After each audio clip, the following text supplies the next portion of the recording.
ह्या स्टेजवर सुद्धा आपल्याला पाहायला मिळतील, समोर सुद्धा पाहायला मिळतील,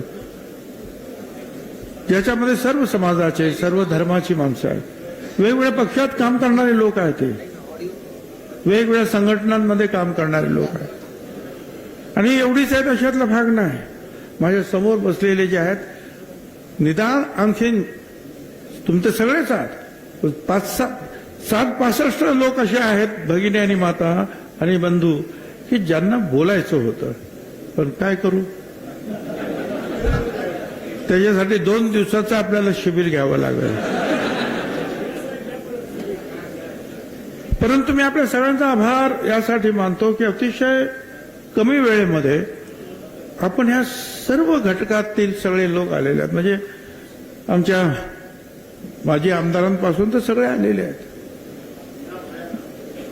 पांडुरंगराव अभंग जे आहेत आमचे माजी आमदार आणि अनेक जे आहेत मागे आणि पुढे असलेले, हे भविष्यातील आमचे आमदार बंधू आणि भगिनी.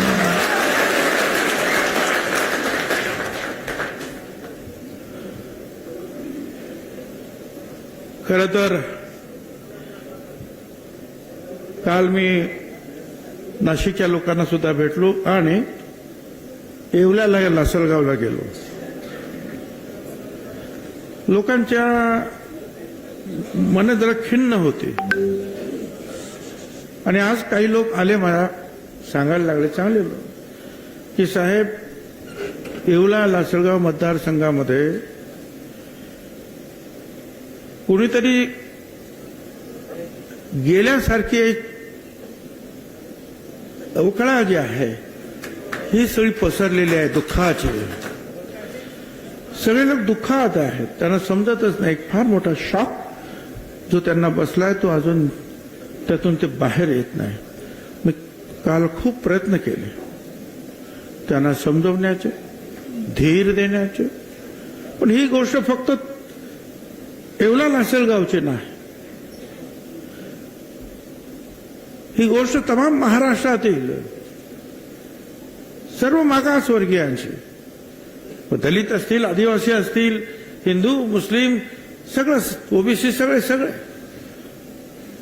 अनेक माझ्या मतदारसंघातील माझ्या विरुद्ध काम केलेले जे आमची मराठा समाजाची आमची मित्रमंडळी, ते आमच्या लोकांना विचारतात, साहेबांचं असं कसं काय झालं. त्यांना सुद्धा अजून ते डायजेस्ट होत नाही की हे असं होऊ शकतं. या सगळ्या धक्क्यामध्ये अजूनही आपण लोक आहात, पण आपणच आहात अशातला भाग नाही. अख्ख्या देशातून फोन चालू आहेत, मेसेज किती आहेत आणि काय आहेत. काही मेसेज मी पंकज, समीर, अमुक तमुक आमचे कार्यकर्ते जे आहेत त्यांना उत्तर देत आहेत, सगळ्यांना उत्तर देता येणं शक्य नाही.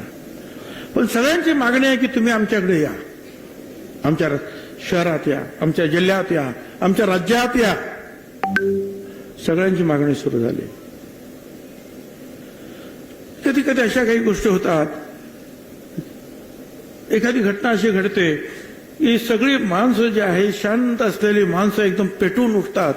तसाच प्रकार जो आहे आज मला राज्यामध्ये दिसतो आहे.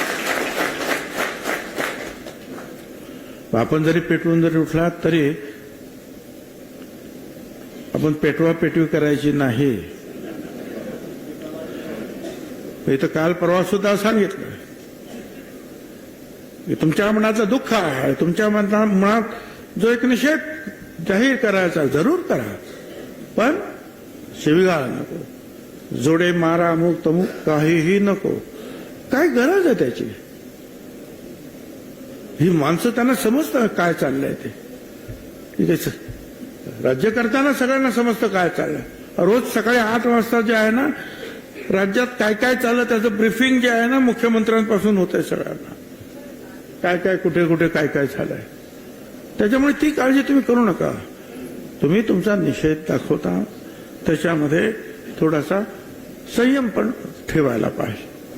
आणि हेही तुम्ही लक्षात घ्या की आपल्याबरोबर तसे मागासवर्गीय, दलित आहेत, आदिवासी आहेत, मुसलमान आहेत, त्याप्रमाणे मराठा समाजाचे सुद्धा कार्यकर्ते आहेत. इथे सुद्धा अनेक बसलेले आहेत. इथे सुद्धा माझ्या समोर वरती आणि खाली बसलेले आहेत. मतदारसंघातील माझ्या निवडणुकीचं सारथ्य ज्यांनी केलं ते सगळा मराठा समाजाचेच कार्यकर्ते होते, ज्यांना आजपर्यंत शिव्या खाव्या लागतात फोनवरून, मेसेज. आणि आता परत आणखी मग काय झालं तुमच्या भुजबळांचं वगैरे सगळेच काय डोळ्यामध्ये अश्रू त्यांच्या येतात. मोठी मोठी माणसं आहेत, त्यामुळे असं समजायचं नाही ही माणसं सगळी आपल्या बरोबर आहेत. अरे आपण एवढंच काय, महात्मा ज्योतिराव फुलांबरोबर सुद्धा काम करताना सावित्रीबाई फुलांचं जे काही शाळा निघाली ती भिड्यांच्या वाड्यात, म्हणजे भिडे ब्राह्मणच होते.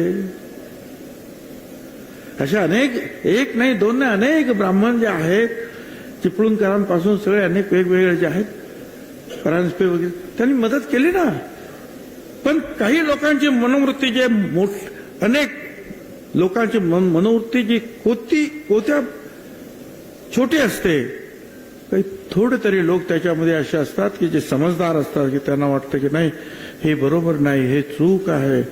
महिलांच्या शिक्षणाला, मुलींच्या शाळेला विरोध करणारे हे तुमच्या आमच्यातले सुद्धा लोक होते, आणि कट्टर जे बाकीचे आपण जे म्हणतो ना ते सुद्धा होते. पण सपोर्ट करणाऱ्यामध्ये सुद्धा मुस्लिम धर्माची जी आमची फातिमा बी शेख सुद्धा होती, आणि त्याचबरोबर जे आहे आपल्या जागा देणारे जे आहेत ब्राह्मण समाजाचे लोक सुद्धा होते. त्यामुळे सगळेच आपले दुश्मन आहेत नाही. आपले दुश्मन जे एका आमच्या विरोधात आम्हाला संपवायला निघालेले आहेत त्यांना आमचा विरोध आहे. ज्यांना हे समतेचं चक्र उलटं फिरवायचं आहे त्यांना माझा विरोध आहे. जात पात नष्ट करण्यासाठी आम्ही प्रयत्न करतो आहोत. शेवटी आरक्षण हे आहे काय आणि कशासाठी आहे मी ते किती वेळा सांगितलं. आरक्षणाने एका दिवसात, एका वर्षात, 5 वर्षामध्ये सगळे प्रश्न सुटत नाहीत. आणि सगळे प्रश्न सुटले असते तर आमचे दलित आणि आदिवासींना एवढ्या मोठ्या प्रमाणावर लोकसभेत, विधानसभेत आणि इतर ठिकाणी मोठ्या प्रमाणात आरक्षण आहे. आपल्याला कितीतरी दलित समाजाचे आहेत कलेक्टर, एसपी सापडतील, आदिवासी समाजाचे सापडतील, पण आज आहे या झोपडपट्ट्यात गेलं तर तेच माझे गरीब बांधव दलित आदिवासीच सापडतात. पण असा एक भ्रम करून दिला की बस आरक्षण मिळालं की ताबडतोब सोन्याची कौल आपल्या घरावर बसणार आहे. आरक्षणाचा हेतू बाबासाहेब आंबेडकरांपासून सगळ्यांचा होता, खरं म्हणजे महात्मा ज्योतिराव फुल्यांपासून त्या आहे. महात्मा ज्योतिराव फुल्यांनी त्यावेळेला म्हटलं की कामे द्यावे वाटून जातीच्या प्रमाणात. म्हणजे काय, सगळ्या जातींना जे आहे तुम्ही कामं वाटून द्या. शिक्षणाच्या बाबतीमध्ये सगळ्यांना शिक्षण द्या, समान न्याय द्या. ही जी मागासवर्गीय मंडळी जी आहे ही हळूहळू पुढे येतील, त्याच्यासाठी त्यांना आरक्षण द्या. त्यातल्या काही लोक जे आहेत मोठ्या हुद्द्यावर जातील, आणखीन त्यांच्या बरोबर इतर लोक जातील. ही प्रक्रिया हळूहळू 5000 वर्षातील या जातीचं जे त्रांगडं सगळं सुरू आहे या देशामध्ये, आणि हजारो जाती ज्या आहेत त्यातल्या हजारो मागासवर्गीय, काही शेकडा असतील कदाचित की ज्या पुढारलेल्या आहेत. पण हे जर बदलायचं असेल चित्र तर त्याला वेळ तर लागेल. आणि म्हणून हे आरक्षण आहे. पण बरं, मराठा समाजाला आपण कधी विरोध केला आरक्षणाला? आतापर्यंत 3 वेळा मराठा समाजाला वेगळं आरक्षण द्या म्हणून कायद्याचा मुद्दा विधानसभेत आला, मंत्रिमंडळात आला. छगन भुजबळने पहिला हात वरती करा की त्यांना आरक्षण द्या, वेगळं आरक्षण द्या त्यांना. काय चुकलं आमचं? मला आता मराठा समाजाचे अनेक जे आहेत, मी मागे सुद्धा सांगितलं, बाळासाहेब सराठे, हे कोण मित्र आहेत ते पोंढरे म्हणून अनेकांनी जे आहे त्यांना सांगितलं की हा प्रश्न सोडवायला पाहिजे. म्हटलं सोडवायला पाहिजे, पण एकमेकावर कुरघोडी करून नको, एकमेकाच्या हक्कावर आक्रमण करून नको. त्यातील एका पुढाऱ्याने तर मला सांगितलं स्पष्टपणे साहेब एका ठिकाणी जे आहे जे आरक्षण जे आहे 128 मार्क्स मिळाले मराठा समाजाचे आरक्षण, त्याला ऍडमिशन मिळालं, काय नोकरीत असेल, धंद्यात असेल, शाळेत असेल. पण कुणबी असलेला आमचा 128 पेक्षा जास्त असलेला 132चा मनुष्य आहे त्याला नाही मिळालं. म्हटलं का? कारण तिथे 136 वाला जो आहे हा दुसऱ्या जातीचा होता म्हणून याला नाही मिळालं. आम्ही तेच म्हणतोय ना, अरे 350 पेक्षा जास्त जातीमध्ये तुम्ही सगळ्यांनी जर आलात तर तुम्हालाही काही मिळणार नाही, इतरांचंही काही होणार नाही. वेगळं आरक्षण. आणि त्यातून त्यांना मी सांगण्यात त्यांचंच म्हणणं होतं की जो EWS म्हणजे इकॉनॉमिकल विगर सेक्शन साठी 10% जे मोदी साहेबांनी दिलं ते जे आहे त्याच्यामध्ये मागच्या वेळेला जाहीर झालं 10% फक्त एकटा मराठा समाज 8.5% होता. एकटा मराठा समाज 8.5% होता. आणि तुम्हाला मी हेही सांगतो, हे मराठा समाजाचे 58 मोर्चे झाले शांततेनं.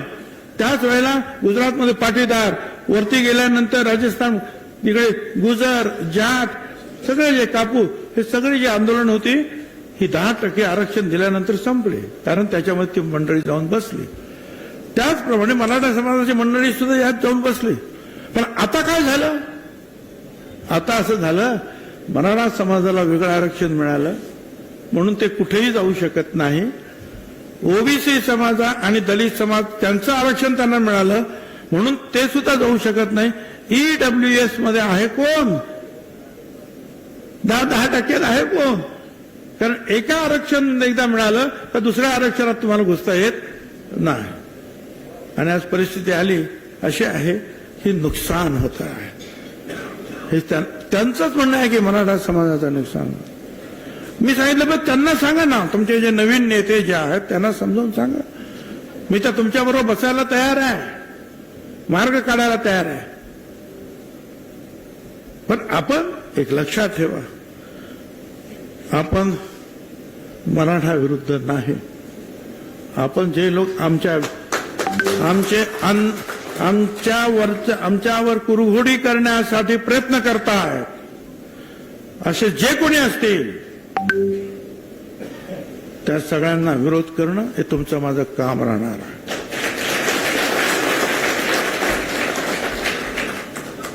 त्यांना ठणकावून सांगावं लागेल, पुन्हा एकदा बीड होता कामा नये.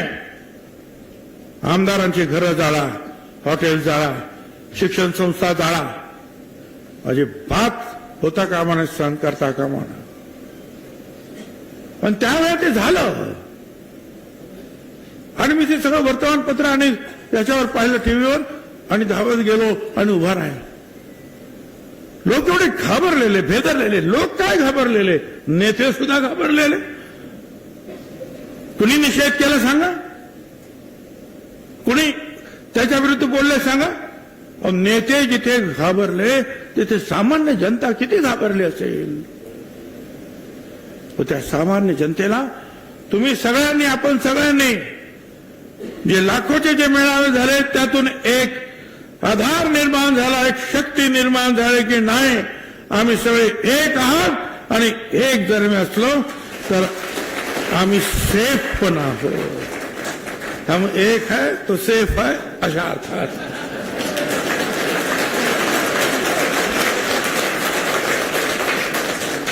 असा सेफ आहे आपण की सगळे हिंदू मुसलमान आम्ही सगळे सेफ आहोत. ओबीसीची मंडळी, मागासवर्गीय मंडळी एक असलो तर होय. मुस्लिम समाजामध्ये सुद्धा काही लोकांना माहीत नसेल काय, मीच त्यावेळेला त्याच्यामध्ये पुढाकार घेऊन हे आमचे जे आहेत ना शबीर अन्सारी साहेब यांना माहिती आहे, दिलीप कुमारजी आले होते मंत्रालयात. त्यांनी सांगितलं, भुजबल जी तुम माली समाज के है? मैं बोला हाँ. तो तुमको आरक्षण है? मैंने बोला हाँ.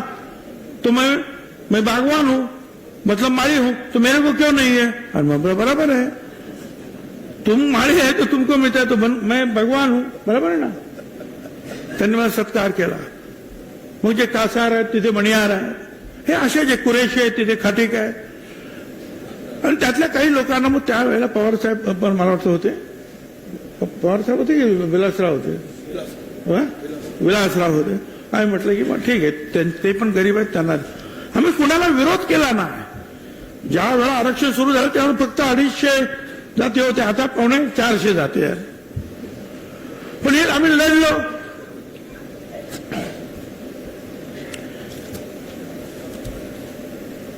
आणि आता पुन्हा निवडणुकीला आपण उभे राहिलो. अनेक लोक जे आहेत लोकसभेला उभे राहिले, अनेक लोक आमचे जे आहेत विधानसभेला उभे राहिले. काय करावं आम्ही? एकेका ठिकाणी 2-2 लोक आपले उभे राहिले. कोणी काय विचार? अरे असं नाही ताबडतोब होत ना. ताबडतोब जे आहे ही सगळी मंडळी जी आहेत, तुम्हाला जर निवडून यायचं असेल तर त्या मतदारसंघामध्ये तुमचं मजबूत काम पाहिजे आणि त्याचबरोबर सर्व समाजाचा सपोर्ट पाहिजे. आणि त्याचबरोबर जर एखाद्या मोठ्या पक्षाचा सपोर्ट असेल तर ते अधिक चांगलं असतं. तर ही माणसं जे आहेत निवडणुकीला उभी राहतात, मग निवडून येतात. तर हे सगळं आपल्याला हळूहळू शिकावं लागेल. राजकारणात अजूनही मला असं वाटतं की आपली माणसं थोडीशी कच्ची दिसत आहेत. आणि जे निवडून येतात ते अजिबात एक शब्द बोलत नाही आपले माणसं. तर त्यांना माहिती आहे आपण जर बोललो तर आपल्याला लोक निवडून देणार नाही. त्यांचं काही चुकतं असं मी समजणार नाही. कारण माझ्या सुद्धा मतदारसंघामध्ये ज्या वेळा हे महाशय आले इथे, ते काय म्हणतात सलाईनचे लावलेले जे इंजेक्टचे सुया, आणि मी आजारी आहे, आता माझं काय होणार मला माहित नाही, पण माझ्या लेकरा बाळांचं पुढे काय होणार आहे माझ्या समाजाचं, हा मनुष्य याला पाडा म्हणजे मला पाडा. खूप प्रयत्न झाला, त्याचा परिणाम सुद्धा झाला. परिणाम असा झाला की जवळ 60-70 हजार मतं माझी कमी झाली. पण तिथल्या सगळ्या लोकांनी, हिंदू मुसलमान, तर मराठा समाजाचे सुद्धा आमचे लढवईत 5% का 10% काय असतील मतं ते आम्हाला पडलेच. परंतु संपूर्ण आदिवासी समाज, संपूर्ण दलित समाज, संपूर्ण मुसलमान समाज, संपूर्ण गुजराती मारवाडी समाज, संपूर्ण ओबीसी समाज एकजुटीनं उभा राहिला आणि आज छगन भुजबळ तुमचा समाज.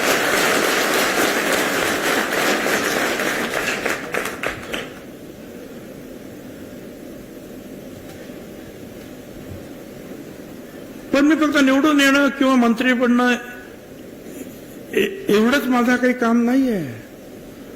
मला मंत्रीपदाची एवढी हाव असती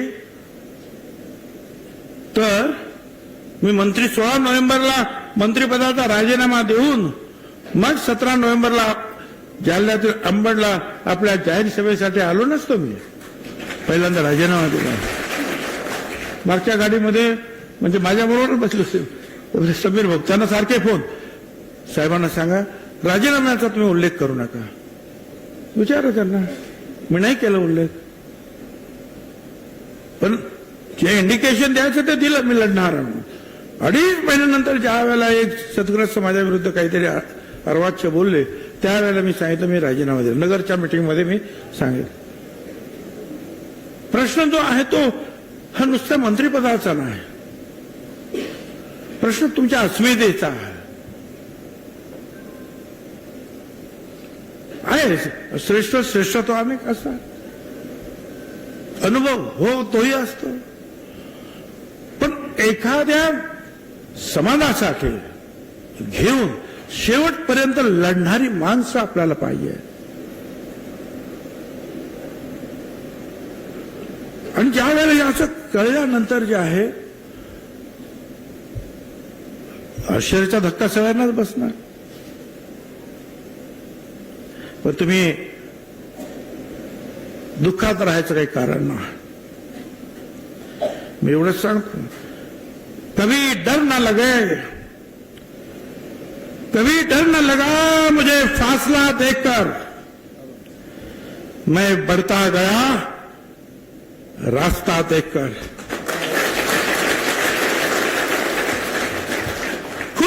खुद ही खुद नजदीक आती गई मंजिल, मेरा बुलंद हौसला देखकर. हौसला तुम्हारा बुलंद रखो.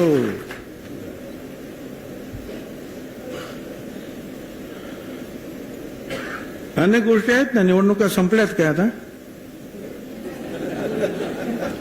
अरे निवडणुका आहेत ना आता परत.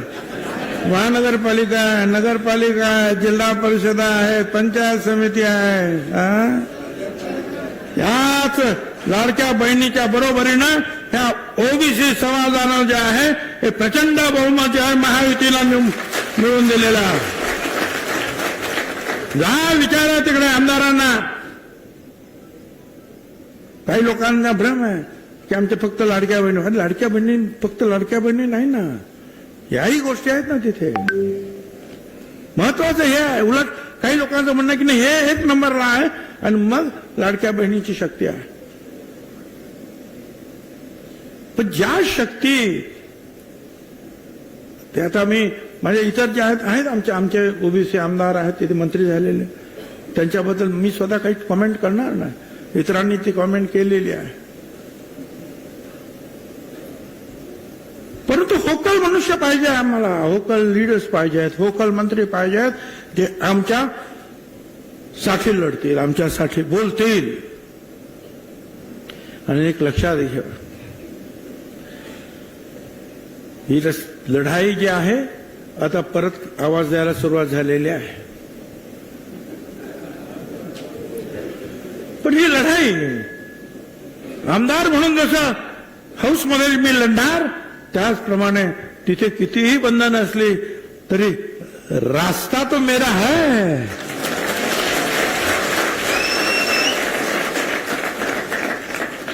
रस्त्यावरती लढाई आम्ही घेऊन जाऊ. गावागावातून फोन येतातच आहे, जिल्ह्यातून फोन येत आहेत, राज्यातून फोन येत आहेत.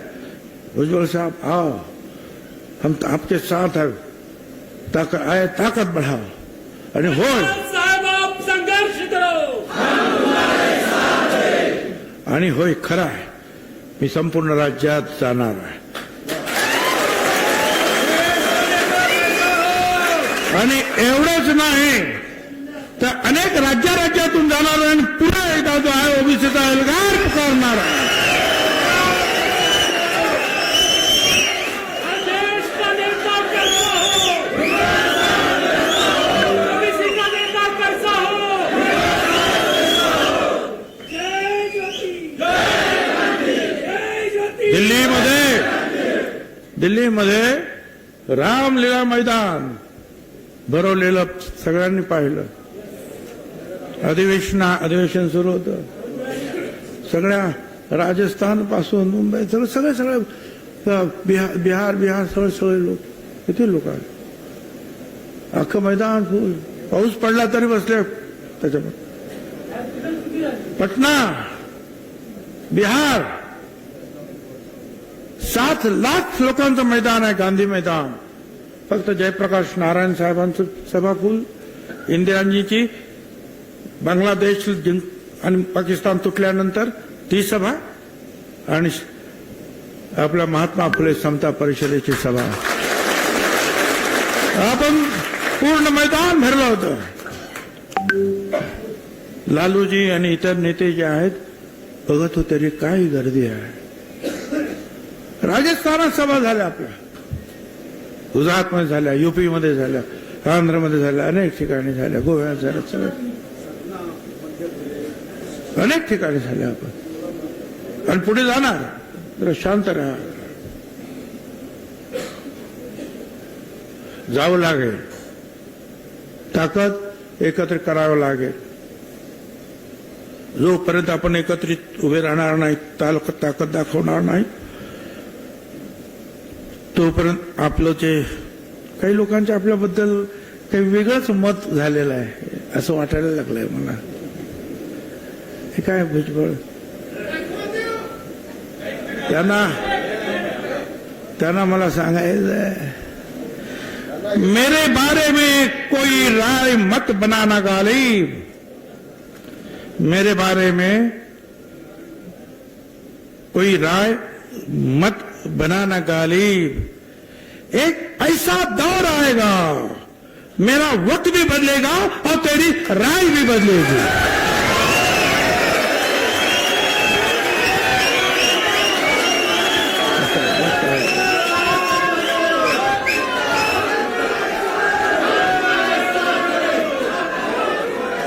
जय ज्योती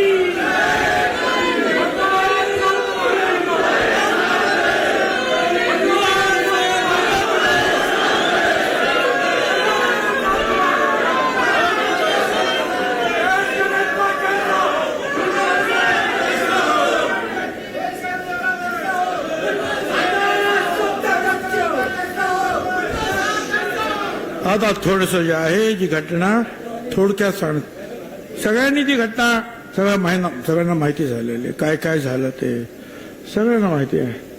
पण पुन्हा एकदा थोडक्यात सांगतो की यातील काही वक्त्यांनी ते बोलून सुद्धा दाखवलं. मोदी साहेबांनी, अमित शहा साहेबांनी ज्यावेळेला प्रत्येक मतदारसंघ कुणाला द्यायचा याची चर्चा झाली, त्यावेळेला नाशिक आल्याबरोबर त्यांनी सांगितलं इथं भुजबळ उभे राहतील. शिंदे साहेबांनी सांगितलं, शिंदे होते तिथे, फडणवीस होते, अजित पवार वगैरे सगळे होते बरोबर. तर त्यांनी सांगितलं की आमचा इथे सिटिंग कॅन्डिडेट आहे. शिंदे साहेब म्हणाले, तर त्यांनी सांगितलं की नाही त्यांना माझ्याकडे पाठवून द्या, मी त्यांना समजवतो. त्याच्यानंतर सगळे गप्प बसले. होळीच्या दिवशी मी आणि समीर नाशिकला यायला निघालो. अर्ध्या वाट्यातून प्रफुल्लभाई पटेल, तटकरे आणि अजितदादा यांचा निरोप ताबडतोब अजितदादांच्या घरी या, म्हणजे देवगिरीला. आम्ही गेलो. म्हटलं काय झालं अचानक केवढं? म्हणे असं असं झालं, रात्री 3 वाजेपर्यंत मिटिंग होती काय, आम्ही राहिलो उशिरा आणि आता तोपर्यंत 1 वाजला होता काय, तर हा असा असा निरोप आहे. म्हटलं काय, मी तर तिकीट मागितलं नाही, उन्हात आणत कुठेच होतात मत मागायला. पण नाहीत म्हणे तुम्हालाच उभं राहा. म्हटलं समीर भाऊला उभं राहा. नाही तुम्हालाच उभं. त्यांनी सांगितलं आम्ही काय करणार. मग म्हटलं 24 तास तर द्या, उद्या येतो. दुसऱ्या दिवशी गेलो. म्हटलं बाबा मला नको तुम्ही. ते म्हणे अजिबात हे काही चालणार नाही, तुम्हालाच उभं राहावं लागेल आणि तुम्हाला उभं राहायचं नसेल तर तुम्ही दिल्लीला जाऊन सांगा. म्हटलं बा ठीक आहे, मी राहतो उभं. आलो नाशिकमध्ये. सगळ्याच समाजाशी, सगळ्याच धर्माशी, सगळ्याच घटकांशी चांगले संबंध आपले. प्रचंड कामाचं हे जे काय उभं केलेलं आहे आपण या नाशिकमध्ये, अगदी रस्ते असेल, फ्लायओव्हर असेल, एअरपोर्ट असेल, पुणेकर ट्रॉली असेल किंवा आणखीन बोट क्लब असेल, काही काही असेल ते सगळ्यांना. आता पुन्हा एकदा नाशिकमध्ये जे आहे डेव्हलपमेंट आम्ही करणार. साहेब तुम्ही उभे राहा, तर निश्चितपणे तुम्हाला मोठं पद तिकडे सुद्धा मिळेल आणखीन, आणि जास्तीत जास्त आपल्याला योजना मिळतील. अरे 1 आठवडा गेला, माझं नावच कोणी घेईना. 2 आठवडे गेलं, नावच नाही ना. 3 आठवडे झाले, नावं संपायची पाळी आली तरी नाव. 4 आठवडे झाले. आता हे शेवटीचे 2, 4, 5च राहिले होते जाहीर व्हायचे. मी म्हटलं बस आता किती थांबायचं. मला करा. मी तर मागितलं नव्हतं, तुम्ही सांगितलं म्हणून उभं राहिलो. उभं राहण्याची तयारी केली आणि वाट बघतोय. मी काही सहन करणार नाही. मी स्वतःहून जाहीर केलं की मी उभं राहत नाही.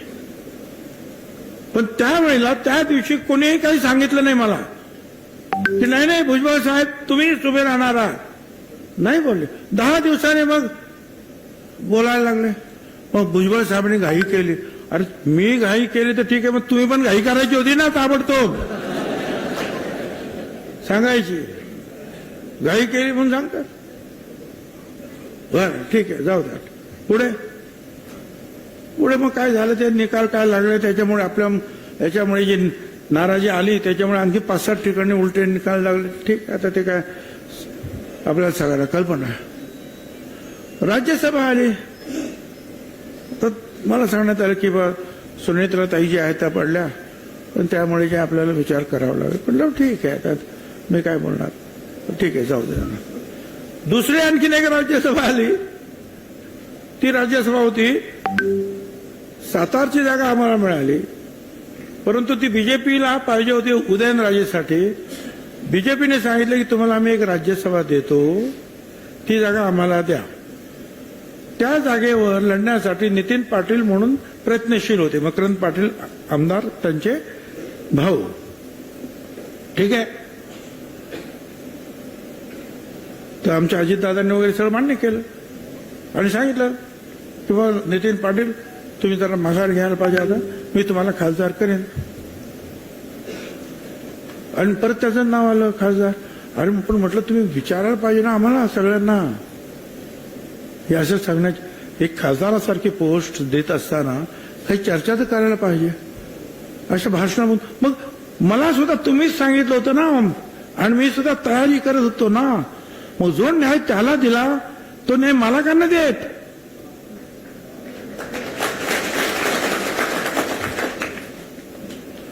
काय घर की मुर्गी दाल बराबर काय? नाही, तुमची गरज जी आहे ही राज्यामध्ये जास्त आहे, तुम्हाला लढावं लागेल. कारण अडचणीत आले होते त्या दिवशी, त्यावेळेला लोकसभेचे निकाल जरा उलटे सुलटे झाले होते. आपल्या पक्षाला पुढे न्यायचं असेल तर तुमचा चेहरा पाहिजे आम्हाला निवडणुकीमध्ये. म्हटलं ठीक आहे बाबा, राहिलो उभा. काय झालं तर तुम्हाला मग सांगितलं. सगळ्यांच्या मिटिंगा माझ्या विरोधात तिथे झाल्या. रात्र 10 वाजता दारावर जाण्यासाठी म्हणून ते पुढारी आले आंतरवेली सराटीचे, इंजेक्शन ते काय ते सलाईनचे, आणि ते रात्री 2 वाजेपर्यंत माझी मिटिंग असल्या तर तिथेच नेमके ते पाठवत्याला मिटिंग तिथे, लासलगावला मिटिंग तिथे. 10 वाजता आमच्या मिटिंग बंद केल्या आम्ही. त्यांच्या मिटिंग 2 वाजेपर्यंत चालू. पण त्याचा परिणाम झाला, मतदान कमी झालं, पण आमचे लोक हिमतीनं लढले. आता ती हिमतीनं लढले. आता मला सांगतात ते, कारण मकरंद पाटलांना मंत्री करायचं जे त्यांनी केलं, तर मग त्याच्यासाठी सांगितलं की आता त्याच्या भावाला आम्ही राजीनामा द्यायला सांगतो खासदारकीचा, तो खाली येईल. मकरंद पाटलाला मंत्री करायचं, केलं मंत्री त्यांनी. त्या जागेवर तुम्ही जा. म्हटलं कसं काय? ते म्हणे तुम्हाला जायचं होतं ना. जायचं होतं मग, पण आता काय वेळ काय आणि मला पाठवायचं होतं तर निवडणुकीला उगाच करायचं नव्हतं ना, शांततेने निवडणूक झाली असती ना. मला तर तुम्ही आता निवडणुकीला उभं केलं आणि त्या लोकांनी जीवाचं रान करून माझ्यासाठी जे लोक लढले ते डोकी फोडून घेतील ना. काय सांगू मी त्यांना? कारण राज्यसभेवर तुम्ही मला पाठवणार तर इथे मला ताबडतोब राजीनामा द्यावा लागेल. दोन्ही ठिकाणी राहता येत नाही. पण तुम्ही राजीनामा तिथे द्यायचा, राज्यसभेवर जायचं, त्या लोकांनी माझ्या काय म्हणायचं? नाही म्हटलं तरी काहीतरी 1.25 लाख मतं काहीतरी पडलेली असतील ना मला. काय करायचं त्यांनी? कोणाकडे बघायचं? कपाळ आपटून घेतील बिचारे. मी म्हटलं हे काय होणार ना. मी माझ्या लोकांना आज सोडू शकत नाही.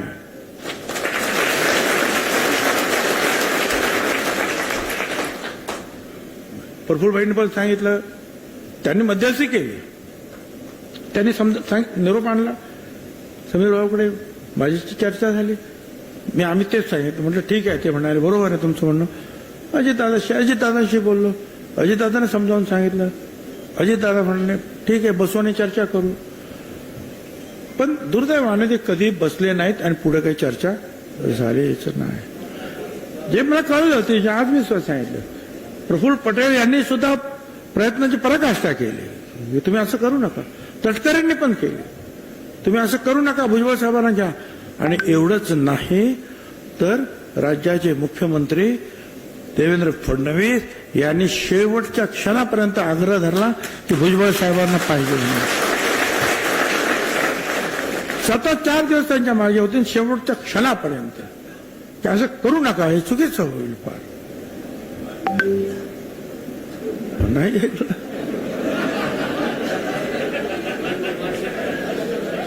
ठीक आहे. आता हे जे झालंय ते झालंय.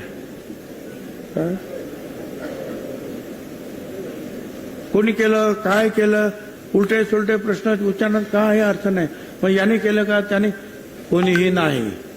कोणी बाहेरच्या नेत्याला दोष देण्यात अर्थ नाही. कारण प्रत्येक पक्षाचा जो नेता असतो आणि विधानसभेतील नेता असतो तो त्या विधानसभेतील प्रश्नाची जे काय असेल ते निर्णय तो घेत असतो.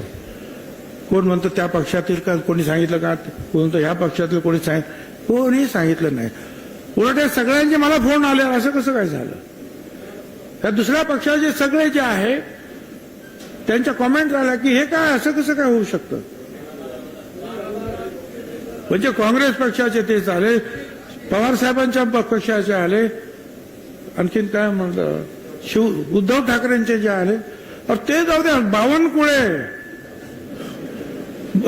तो आमचा बीजेपीचा अध्यक्ष, तो सुद्धा ओपनली जे आहे, उघडपणे जे आहे सांगतोय. आता काय करायचं, मला एवढंच सांगायचं. ते ठीक आहे, प्रश्न माझ्या आमदार मंत्रिपदाचा नाही.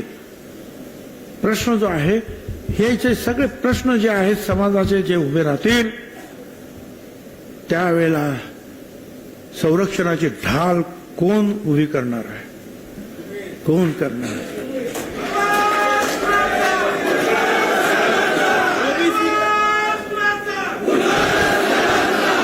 मंत्रिपद जे आहे, मंत्रिपद किती वेळा आली, मंत्रिपद किती वेळा आली आणि किती वेळा गेली. विरोधी पक्षात सुद्धा बसावं लागलं, बसलो ना. विरोधी पक्ष नेता म्हणून सुद्धा काम केलं ना कितीतरी वेळा. तर त्याचं काय एवढं काय दुःख.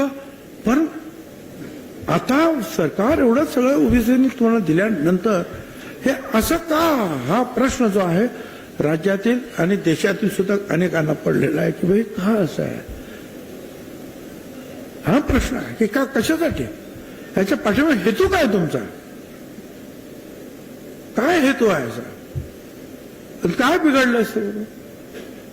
ठीक आहे, मंत्रिपद नसेल तर रस्त्यावर मी आहे ना, लढणार, आम्ही बोलू, तो मुद्दा नाही. सभागृहात सुद्धा मी आहे, लढणार, बोलणार. परंतु एक जे आहे अवहेलना करण्याचं शल्य जे आहे ते मनामध्ये जे आहे डाचतंय. हे असं का, कुणासाठी. मला आपल्याला एवढं सांगायचं, अनेकांनी जे आहेत काही सूचना सुद्धा केल्या, असं करा, तसं करा, येऊ करा, तेऊ करा, सगळ्यांशी चर्चा करावी लागेल. मी आता परत उद्या परवा मुंबईला जाणार आहे. मुंबईला तुम्हाला सगळ्यांना कल्पना आहे, आपले बाकीचे जे काही इतर ओबीसीचे जे लिडर्स आहेत, एल्गारमधले लिडर्स आहेत, त्यांचे फोन येत आहेत, आम्हाला भेटायचं, आपण चर्चा करायची. त्यांच्याबरोबर चर्चा करावी लागेल, देशातील राज्यातील इतर काही लोकांवर चर्चा करावी लागेल आणि नंतर जे काय ते आपल्याला कदाचित पाऊल उचलावं लागेल. घाई करून जे आहे हे प्रश्न सुटत नाही. कुठेही घाईने उडी मारण्यात अर्थ नाही आहे. त्याच्यासाठी विचारपूर्वक जे काय करायचं मी करीन आणि त्यावेळेला तुमची साथ मला पाहिजे आहे. त्यावेळेला तुम्हाला सुद्धा मी विचारात घेणार, सर्वच विचार. निर्णय घ्या साहब, हम सब आपके साथ हैं, आपने निर्णय लेना है. अरे भुजबळ साहेब आगे बढ़ो, भुजबळ साहेब आगे बढ़ो. मला सगळ्यांना सांगायचं आहे, मी आज सगळ्यांना सांगू इच्छितो, मैं मौसम नहीं हूं जो पल में बदल जाऊं, मैं मौसम नहीं हूं जो पल में बदल जाऊं, मैं इस जमीन से दूर कहीं और ही निकल जाऊं. मैं मौसम नहीं हूं, मैं बदल जाऊं, मैं उस पुराने जमाने का सिक्का हूं, मुझे फेंक न देना.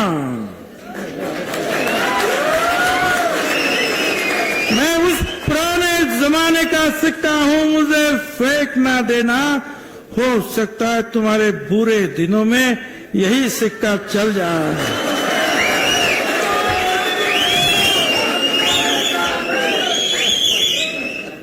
मला आपल्याला आपलं हे जे काय आहे निदर्शनं सुरू राहतील. निदर्शनं कशासाठी करायचे, लोकांमध्ये जागृती निर्माण करण्यासाठी, मुख्यतः शक्ती एकवटण्यासाठी. या निखाऱ्यावर जी राख पसरलेली आहे त्याच्यावर फुंकर मारून परत एकदा ते निखारे प्रज्वलित करण्यासाठी, पेटवण्यासाठी ही निदर्शनं पाहिजे.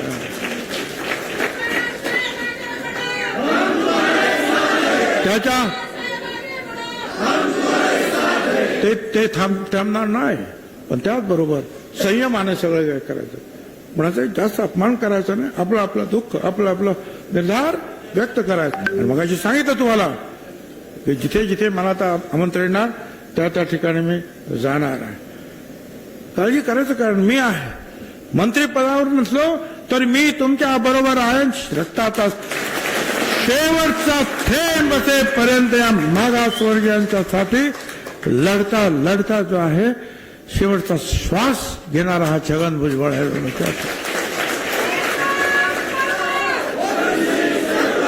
मी कुठल्याही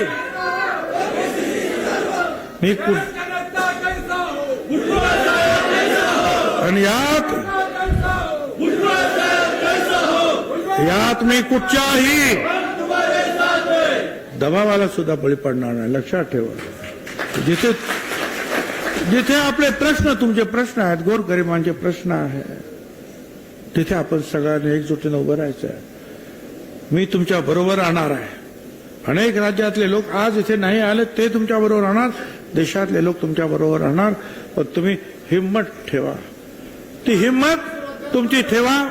वाट पहा, तोपर्यंत आपलं काम चालू ठेवा. पुढे कदाचित आणखीन काही संकट येण्याची शक्यता नाकारता येत नाही समाजाच्या बाबतीत. त्यावेळेला पुन्हा एकदा जो आहे ओबीसी एल्गार पेटवावा लागेल, करावा लागेल. तुम्ही सगळे यासाठी तयार आहात? दोन हात वर करून सांगा. Come on guys, hurry up. अरे सुन ना, एक ब्रेक ले लेते हैं. Guys, I am telling you, तुम लोगों को सही से ट्रैकिंग नहीं आता. But that's okay, you can learn. रोज का ढक्कन देना. तो ये रेड वाला है, सही वाला देना. अबे ढक्कन, पहले तो सही पानी पीना.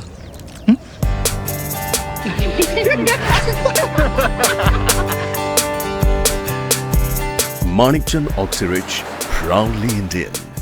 टूर्स अँड ट्रॅव्हल्स विश्वातील एक विश्वसनीय नाव मँगो हॉलिडेज घेऊन आले आहेत धम्माल फॉरेन टूर्स खास तुमच्यासाठी.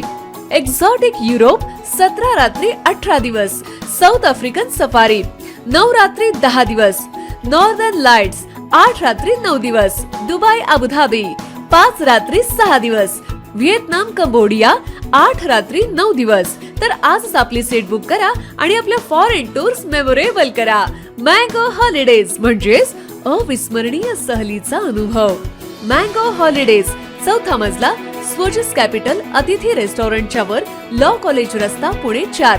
संपर्क पुणे 83 839 505 किंवा 80 80 81 74 54. मुंबई 83 839 503 किंवा 96 53 18 74 78.